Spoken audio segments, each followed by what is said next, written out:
नमस्कार, इस YouTube channel में आपका स्वागत है। इस वीडियो क्लिप को आपने देखा होगा तो आपको समझ में आ गई होगी, लगभग 50% बात तो समझ में आ गई होगी। जब वीडियो मैंने पहली बार देखी थी 1 मई को, मतलब ये पूरा वाक्य जब 1 मई मतलब श्रमिक दिवस के अवसर पे स्टार्ट हुआ था।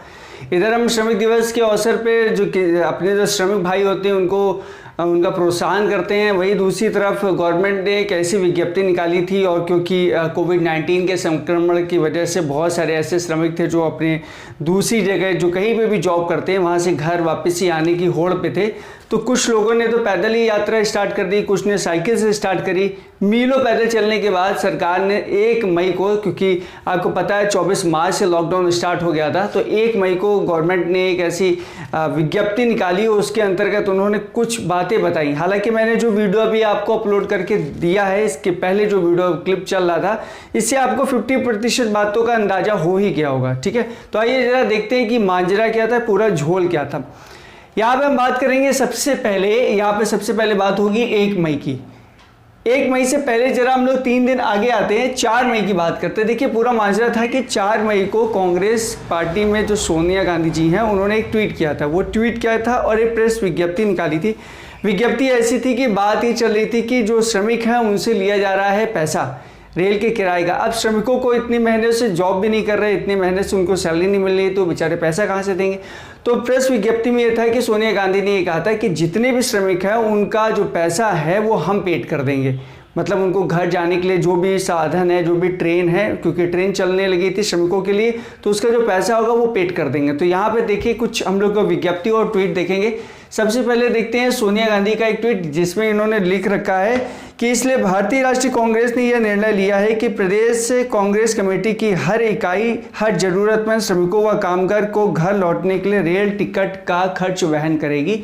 ये आपके सबसे नीचे स्क्रीन में ये ब्लैक कलर से शो हो रहा होगा। ठीक है, ये 4 मई का है। मांजरा 4 मई से स्टार्ट होता है। अभी मैं आपको पूरी बात बताऊंगा कि 1 मई से फिर क्या चालू हुआ था। ये 4 मई को मांजरा स्टार्ट होता है। उसके कुछ ही घंटों बाद, लगभग 4 से 5 घंटों बाद में आपको एक और ट्वीट दिखा होगा जो कि सुब्रमण्यम स्वामी जी का है। उसमें इस ट्वीट पे लिखा हुआ था कि जितना भी पेड होगा वो 85% भारत सरकार पेड करेगी और 15% राज्य सरकार देंगी। किसी भी राज्य की सरकार हो जहाँ से ये ट्रेनों का है सिलसिला चालू हो रहा, वहाँ की राज्य सरकारें 15% वहन करेंगी, हर राज्य की सरकार। ठीक है, ऐसा कुछ क्राइटेरिया निकल के आया था। मतलब 85% केंद्र सरकार, 15% राज्य सरकार। मतलब कि जो श्रमिक है उसको 0 रुपया, कुछ नहीं देना, बस गाड़ी में बैठना और घर आना।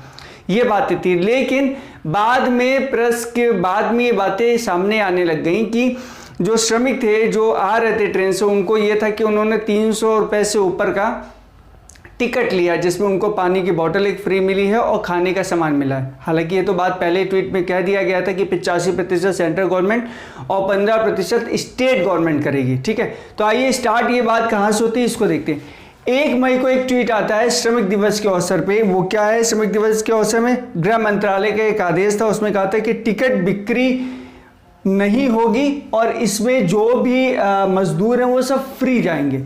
फिर 1 मई को उसी दिन शाम तक आया कि जो टिकट बिक्री के लिए गाइडलाइन बनेंगे। तो हालांकि गाइडलाइन आप इसको ऐसे भी समझ सकते हैं कि जो गाइडलाइन का मतलब ये है कि राज्य सरकारें कितना देंगी, केंद्र सरकार कितने देंगी, इस बात की गाइडलाइन बन सकती है। चलिए ठीक, हम उसको भी मान लेते हैं कि 1 मई को जो गाइडलाइन थी वो उस टॉपिक पे थी, उस संदर्भ में थी। फिर उसके बाद में 2 मई को एक और ट्वीट आता है, उसमें लिखा है, प्रेस विज्ञप्ति आती है, उसमें लिखा है राज्य सरकार मुसाफिरों को टिकट देगी, राज्य सरकार जमा करके पैसे रेलवे को देगा। अब समझिए 1 मई को यहाँ बोला गया श्रमिक दिवस के अवसर पे कि राज्य सरकार गाइडलाइन जारी करेगी कि कैसे होगा। तो आप ये समझ सकते हैं कि केंद्र सरकार 85% देगी, राज्य सरकार 15% देगी और यहाँ पे जो श्रमिक उनको कुछ नहीं देना पड़ेगा। लेकिन दूसरे दिन 2 मई को एक ट्वीट आता है कि जो राज्य सरकारें हैं वो श्रमिकों से पैसा वसूले और वसूलने के बाद वो रेलवे डिपार्टमेंट को दो। तो यार 2 बातें आपको समझ में आ गई। पहली बात, राज्य सरकार नहीं लेने वाली थी। दूसरे दिन 2 मई वाली ट्वीट में क्या था, राज्य सरकार लेने वाली थी। ये साफ आपको क्लियर हो गया होगा। इसके बाद में 4 मई को जब ये 4 मई को जो ट्वीट आया है, ये आया है सोनिया गांधी की ऑफिशियल वेबसाइट से, और सोनिया गांधी जी ने इसको ट्वीट भी किया, तो प्रेस विज्ञप्ति भी इसकी जारी करी थी कि जितने भी लोग हैं, क्योंकि अब 2 मई को ये ट्वीट आ चुका था, तो इसके लिए प्रेस विज्ञप्ति ये थी कि जितने भी लोग हैं, श्रमिक हैं, उनका जो जाने का जो किराया है वो सिर्फ कांग्रेस पार्टी देगी। ये पूरा मांजरा यहीं से है और यहीं से पूरा बवाल छिड़ा पड़ा है, ठीक है।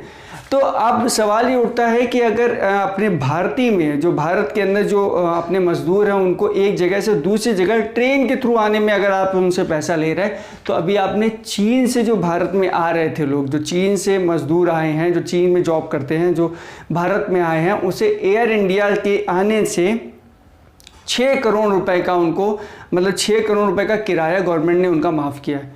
6 करोड़ का किराया उनको माफ़ किया है और ये ट्रेन से चलने में उनसे पैसे लिए जा रहे हैं।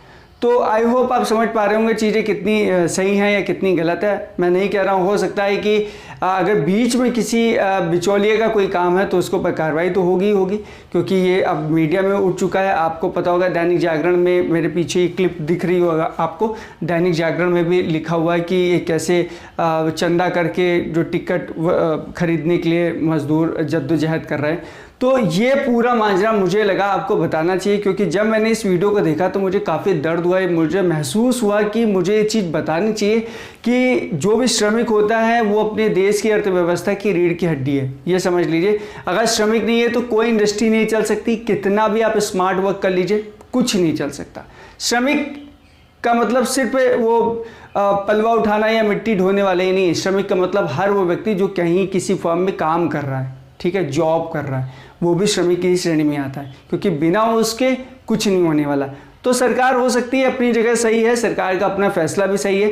हो सकता है कि इस पे बीच में कुछ लोगों ने, बिचौलियों ने ऐसा कुछ काम किया हो। अगर किया है तो गवर्नमेंट उसका ज़रूर ध्यान देगी। और मैंने इस वीडियो को इसलिए बनाया है ताकि आप लोगों को चीज़ें थोड़ा सा स्पष्ट हो जाएँ और आप इसको सही और गलत का फैसला कर पाए। बहुत बहुत धन्यवाद इस वीडियो को पूरा देखने के लिए।